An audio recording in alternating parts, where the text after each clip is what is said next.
दुनिया के सबसे अमीर लोगों में शुमार इस आदमी के बारे में जानकर आप हैरान रह जाएंगे। उसे दुनिया का आज तक का सबसे बड़ा और कामयाब क्रिमिनल माना जाता है। इस शख्स की दौलत का अंदाजा आप इसी बात से लगा सकते हैं कि एक बार उसने देश के राष्ट्रीय कर्ज को भी खुद चुका देने की पेशकश की थी। ये शख्स था पैब्लो एस्कोबार। 90 के दशक में पैब्लो एस्कोबार कोकेन और ड्रग्स की तस्करी जैसे बड़े बड़े अपराधों का बेताज बादशाह माना जाता था। पैब्लो एस्कोबार दिन में तकरीबन 15 टन कोकेन की तस्करी करता था और अगर कोई पुलिस अधिकारी या जज उसके लिए रुकावट बनता तो या तो वह उसे खरीद लेता या उसकी हत्या करवा देता। पैब्लो एस्कोबार के मजबूत ड्रग नेटवर्क ने उसे अपने समय का दूसरा सबसे अमीर इंसान बना दिया था। एस्कोबार के ड्रग नेटवर्क की ताकत का अंदाजा आप इसी बात से लगा सकते हैं कि 90 के दशक में तकरीबन 90% अमेरिका में कोकेन और ड्रग्स की सप्लाई एस्कोबार के ही नेटवर्क के थ्रू होती थी। एस्कोबार अगर आज जिंदा होता तो तकरीबन $80 बिलियन नेटवर्क के साथ दुनिया के 10 अमीर लोगों में आज भी उसका नाम शुमार होता। और जिस जगह से पैब्लो अपने इस खतरनाक नेटवर्क को ऑपरेट करता था वह था बहामास का एक आइलैंड। ये आइलैंड एस्कोबार के ड्रग नेटवर्क का हेडक्वार्टर हुआ करता था। इस आइलैंड पर एस्कोबार ने एक प्रॉपर एयरपोर्ट बना के रखा था जिसमें दिन में कई बार कई कोकेन से भरे हुए जहाज लैंड करते थे और उसके बाद उन बड़े जहाजों से कोकेन निकाला जाता और कई छोटे छोटे जहाजों में डालकर अमेरिका के अलग अलग हिस्सों में सप्लाई कर दिया जाता।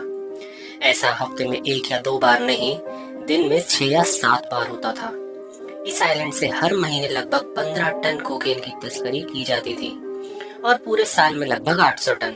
90 के दशक में 1 टन कोकीन की कीमत तकरीबन 3 करोड़ रुपए के आसपास हुआ करती थी और उस हिसाब से एस्कोबार साल भर में तकरीबन $100 बिलियन की कोकेन सिर्फ अमेरिका को बेच दिया करता था। यह सिलसिला महज 1 या 2 साल नहीं, पूरे 16 साल तक ऐसे ही चलता रहा।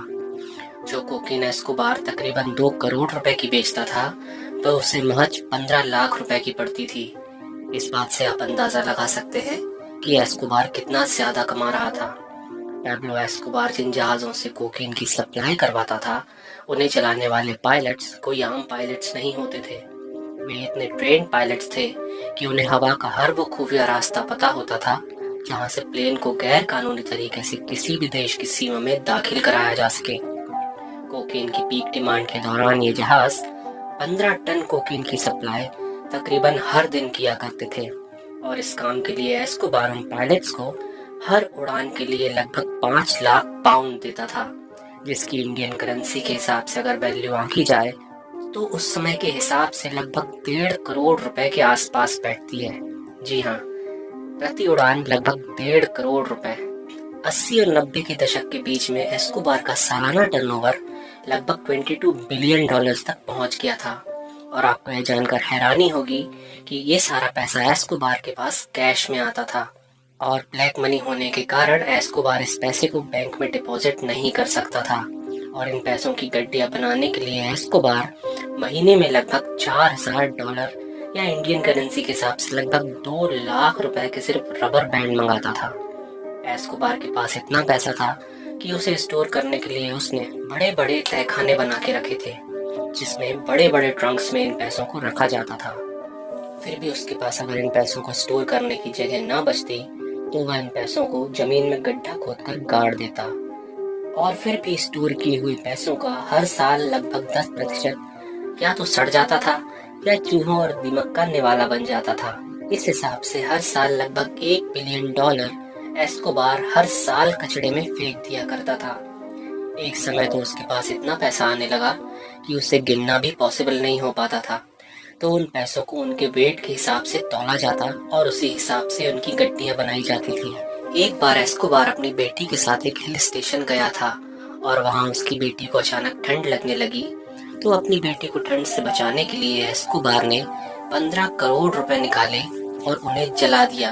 1989 में फोर्ब्स मैगजीन ने अपने एक आर्टिकल में जब पैब्लो एस्कोबार की कुल संपत्ति $25 बिलियन होना बताया, इस पर एस्कोबार के छोटे बेटे ने फोर्ब्स के ऑफिस में फोन करके कहा कि बस इतना ही, आप तो हमारी संपत्ति के आसपास भी नहीं पहुंचे।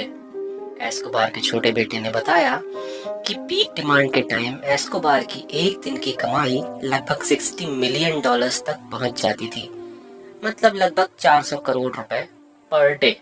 चलिए इसको एक एग्जाम्पल से समझने की कोशिश करते हैं। आज विराट कोहली क्रिकेट की दुनिया का एक जाना पहचाना नाम है। उसकी दिन की कमाई लगभग 70 लाख रुपए के आसपास होती है।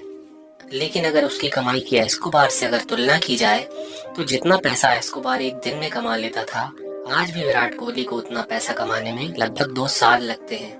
और एस्कोबार एक महीने में जितना पैसा कमा लेता था, विराट कोहली को उतना पैसा कमाने के लिए लगभग 150 साल तक ऐसे ही खेलते रहना होगा। बेशक पैब्लो एस्कोबार ने बहुत सारा पैसा कमाया था, लेकिन ये सारा पैसा ब्लड मनी था, जिसे उसने लोगों की हत्याएं और कई लोगों की जिंदगी को तबाह करके कमाया था। और आखिरकार पैब्लो एस्कोबार की जिंदगी का भी आखिरी दिन आ ही गया। 2 दिसंबर 1993 में एक पुलिस मुठभेड़ में एस्कोबार को गोली मार दी गई और एस्कोबार की सारी संपत्ति को सरकार ने अपने कब्जे में ले लिया। लेकिन इसमें भी एक ट्विस्ट है, क्योंकि एस्कोबार के घर से पुलिस को सिर्फ $10 मिलियन ही बरामद हुए। बाकी के बचे हुए $29,990 मिलियन कहाँ गए, इसका आज तक पता नहीं चल सका। एस्कोबार की मौत के साथ ही यह राज हमेशा के लिए दफन हो गया। तो कुछ ऐसी थी पैब्लो एस्कोबार और उसके जुर्म की रहस्यमयी दुनिया।